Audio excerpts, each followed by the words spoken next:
What's up guys, in this video I'm going to show you that how you can show your Wi-Fi password using your phone or mobile phone.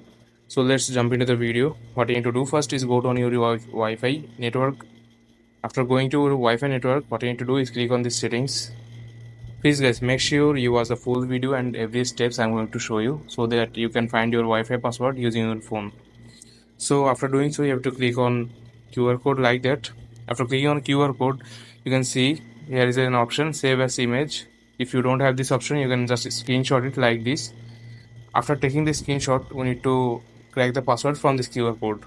Okay, so let's jump into the browser, Chrome browser. You have to go to one browser, then you have to search QR code scanner like this. After searching this, here is a website qrscanner.net. You have to click on this. After going to the website, you have to upload the QR code on your from your phone. You have to click on upload and browse. Okay, then you have to upload the QR code screenshot you just took. After uploading the QR code, the website will create the password and the Wi-Fi network name for you. So here you can see this is the Wi-Fi password and Wi-Fi name network name of mine. So this is how you can find any Wi-Fi password from using your phone. So I hope you like this video and find this video helpful. Please leave a like on this video and subscribe my channel for more video like this. Peace.